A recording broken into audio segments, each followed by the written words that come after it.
Hello everyone. नमस्कार दोस्तों, आनंद Parmar classes में आपका स्वागत है। जैसा कि आप जानते हैं डेली हम करंट अफेयर के क्वेश्चन डिस्कस करते हैं, तो चलिए आज के करंट अफेयर डिस्कस करते हैं। पहला क्वेश्चन है, स्वदेशी मोबाइल एप्लीकेशन SAI किसने लॉन्च किया है। सबसे पहले तो SAI का फुल फॉर्म क्या होता है। SAI का फुल फॉर्म होता है secure application for internet. Secure application for internet, ये इंडियन आर्मी ने ये ऐप बनाया है। ये बेसिकली व्हाट्सअप और टेलीग्राम जैसा काम करेगा, और जो एंड टू एंड हमारी वॉइस होती है, टेक्स्ट होती है, वीडियो कॉल होती है, ये काफ़ी इसके मामले में काफ़ी ये सिक्योर है, ठीक है, और स्वदेशी है। अभी प्ले स्टोर पर अवेलेबल नहीं है। जब भी इसकी कोई नई अपडेट आएगी तो मैं आपको उससे बखूबी अवगत करा दूंगा, ठीक है। अगला क्वेश्चन है, डेनियल मेनकर का निधन हो गया। डेनियल मेनकर नाम याद रखिएगा। डेनियल मेनकर ये सलमान रश्दी और एलिस मुनरो जैसे लेखकों के साथ भी काम कर चुके हैं। तो ये क्या थे, ये एक लेखक थे, ठीक है, ये एक लेखक थे। अगला क्वेश्चन है, नासा के सोफिया नामक टेलीस्कोप ने किस ग्रह पर पानी की खोज की है। मतलब इस ग्रह पे पानी पहले था, ये खोज तो हो चुकी है कि इस पे पानी था, लेकिन जो पानी का भंडारण है, जो पानी की कैपेसिटी है, वो बहुत ज़्यादा है। मतलब पानी की क्षमता बहुत, पानी की मात्रा यहाँ पे बहुत ज़्यादा है। खोज तो पहले हो गई थी, लेकिन ये अब पता चला है कि यहाँ पे पानी काफ़ी मात्रा में अवेलेबल है। तो ये चंद्रमा। तो सबसे पहले तो मैंने यहाँ पे ग्रह लिखा, ये ग्रह गलत लिख दिया मैंने, उपग्रह लिखना था, क्योंकि चंद्रमा एक उपग्रह है, ठीक है। ये ऐसे ही उपग्रह है जैसे टाइटन बृहस्पति का है, जैसे टाइटन बृहस्पति का है, और सॉरी, टाइटन बृहस्पति का नहीं है, टाइटन शनि का है, और गैनीमेड बृहस्पति का है, ठीक है। बृहस्पति सबसे बड़े ग्रह का उपग्रह गैनीमेड, और टाइटन जो है शनि का है। पिछले साल जो सबसे ज़्यादा ग्रहों की संख्या है वो पहले बृहस्पति के पास थे 67, और अब जो है शनि के पास सबसे ज़्यादा हो गई है, ठीक है। तो ये क्वेश्चन एक ज्योग्राफी का स्टैटिक बदल गया है, ठीक है, ये आप याद रख सकते हैं। तो चंद्रमा धरती का एकमात्र उपग्रह है, ठीक है। तो उस पर पानी की खोज की है इस टेलीस्कोप ने। इसका नाम काफ़ी इंपॉर्टेंट हो जाता है आपके लिए, एग्जाम में डायरेक्ट पूछ लेंगे कि सोफिया, इंग्लिश में जब ये लिखेंगे सोफिया, इसका फुल फॉर्म पूछ लेंगे आपसे डायरेक्ट एग्जाम में। तो इसका फुल फॉर्म है stratospheric observatory for infrared astronomy, ठीक है। Stratospheric observatory for infrared astronomy. Stratosphere आप जानते हैं, स्ट्रेटोस्फेयर वही है, वायुमंडल की परत होती है कई सारी, लिथोस्फेयर, मीजोस्फेयर, स्ट्रेटोस्फेयर, क्षोभ मंडल, समताप मंडल। तो स्ट्रेटोस्फेयर को ही समताप मंडल कहते हैं, ठीक है। स्ट्रेटो मतलब कि स्ट्रेट मतलब कि सम मतलब कि समान तापमान रहता है उस लेयर में, इसलिए इसको समताप मंडल बोला जाता है, ठीक है। तो ये स्ट्रेटोस्फेयर में ही वायुयान वगैरह उड़ाए जाते हैं। एग्जाम में क्वेश्चन पूछते हैं कि वायुयान वगैरह कहाँ उड़ते हैं, तो ये स्ट्रेटोस्फेयर में उड़ते हैं, और जितनी भी वायुमंडल की जो घटना होती है वो क्षोभ मंडल में घटती है। तो ठीक है, खैर ये हमारे क्वेश्चन से रिलेटेड नहीं है, अभी हम किस पे बात कर रहे हैं। तो ये चंद्रमा पर पानी की जो पता लगाया है, और ये सोफिया टेलीस्कोप ने लगाया है, ठीक है।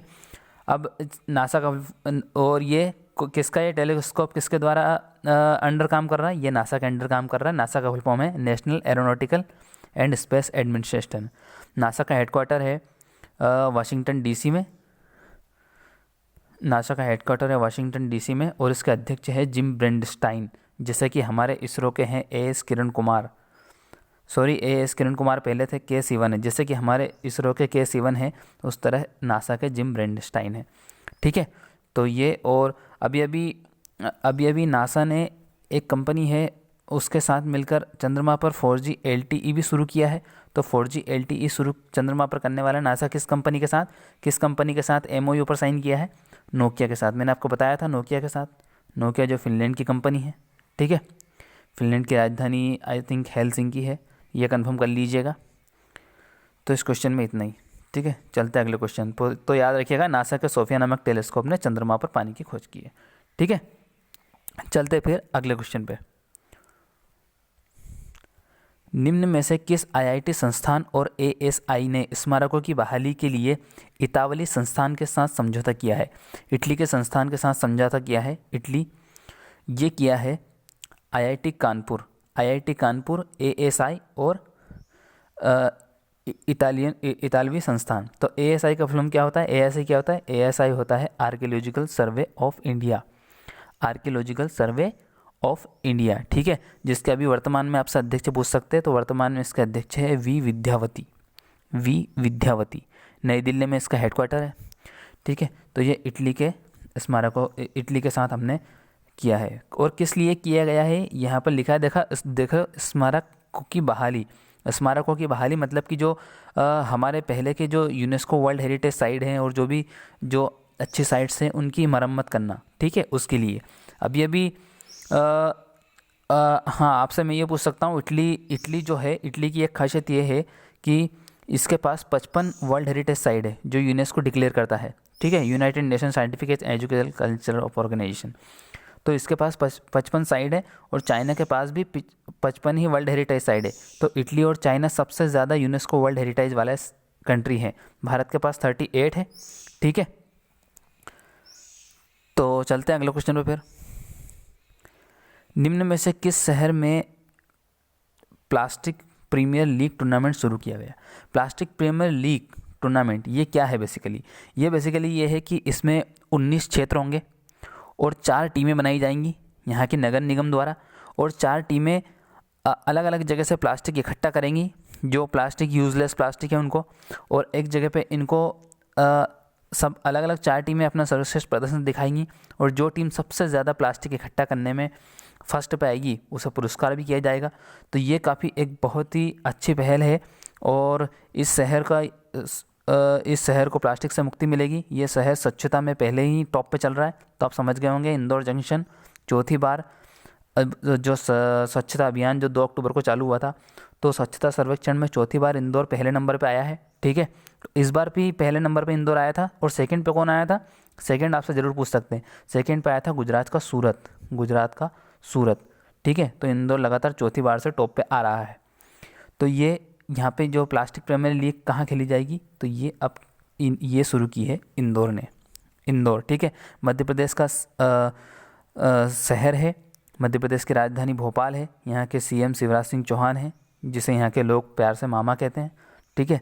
यहाँ के राज्यपाल आनंदीबेन पटेल हैं, वही आनंदीबेन पटेल जो यूपी की भी हैं, ठीक है। आनंदी पटेल यूपी की और एमपी की दोनों की राज्यपाल है फिलहाल वर्तमान में, ठीक है।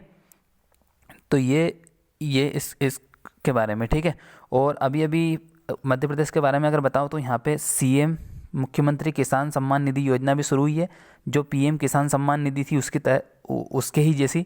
पीएम किसान सम्मान निधि में क्या होता है कि आपको एक किसान को 6,000 रुपये मिलते हैं, 2-2 हज़ार की किस्तों में मिलते हैं ये, ठीक है, 3 किस्तों में। और अब शिवराज सिंह सरकार की तरफ से जो मुख्यमंत्री किसान सम्मान निधि है उसके तहत 2-2 हज़ार 2 किस्तों में मिलेंगे, यानी कि 4,000 तो यहाँ पे इनको सीएम दे रहे हैं और 6,000 यहाँ पे इनको पीएम दे रहे हैं, यानी कि टोटल एक किसान को 10,000 रुपये सालाना मिलेंगे सरकार की तरफ से, ठीक है। तो ये आप याद रख सकते हैं। अगला क्वेश्चन है, निम्न में से किसने अपने प्लेटफॉर्म पर डिजिटल गोल्ड लॉन्च किया है? डिजिटल गोल्ड लॉन्च किया मतलब कि अब भारत जो ये किया है भारत पे, ठीक है। अब भारत पे के जो व्यापारी है वो 99.5% शुद्ध 24 कैरेट जो सोना खरीद सकते हैं और बेच सकते हैं इसके माध्यम से, ठीक है। भारत पे 2018 में बना था। भारत पे के ब्रांड एम्बेसडर अभी सलमान खान है, ठीक है। किस देश ने 2050 तक शून्य कार्बन उत्सर्जन प्राप्त करने का लक्ष्य रखा है? ठीक है, तो कार्बन एमिशन शून्य करने का लक्ष्य रखा है 2050 तक, ये रखा है जापान ने। आप जानते हैं कार्बन एमिशन में सबसे ज़्यादा टॉप पे है जो चाइना है, फिर यूनाइटेड स्टेट, फिर इंडिया, फिर रशियन फेडरेशन, ठीक है। तो ये 2018 का डेटा है वैसे। तो जो कार्बन सबसे ज़्यादा उत्सर्जित यही करते हैं, तो जापान ने रखा है ये 2050 तक इसको ख़त्म करने का। 2050 तक ये बहुत बड़ी समस्या है जलवायु परिवर्तन के लिए, ठीक है। तो ये जापान ने किया है। जापान के वर्तमान जो प्रधानमंत्री वो कौन है? नए बने थे, याद हो तो आपको, योशीहिदो सुगा से याद रखिए, सुगा, ठीक है। क्योंकि यहाँ के जो पहले जो राज्यपाल थे शिंजो ओबे, जो प्रधानमंत्री थे शिंजो ओबे, जो यहाँ के पीएम थे, ये शिंजो ओबे ने जापान के सबसे लंबे कार्यकाल वाले प्रधानमंत्री के रूप में काम किया था, लेकिन फिर इन्होंने इस्तीफा दे दिया और योशीहिदो सुगा इनकी ही पार्टी से इसके पीएम बना दिए गए जापान के, ठीक है। जापान के पीएम बनाए। जापान की मुद्रा क्या है? जापान की मुद्रा है येन।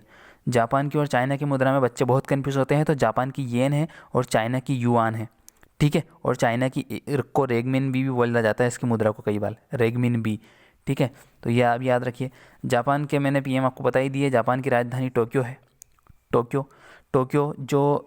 टोक्यो जिसमें 2021 के ओलंपिक होने वाले हैं टोक्यो में, ठीक है। तो टोक्यो ओलंपिक होने वाला है 2021 में। जो जापान बेसिकली 4 बड़े द्वीपों से मिलकर बना होता है, 4 बड़े द्वीपों से बना हुआ है, होकाइडो, होन्शुशु, शिकोकू और क्यूशू। होकाइडो सबसे ऊपर है, फिर होन्शु, फिर शिकोकू, फिर क्यूशू। आपसे एग्जाम में डायरेक्ट इसके उत्तर से दक्षिण क्रम पूछे जाते हैं कई बार।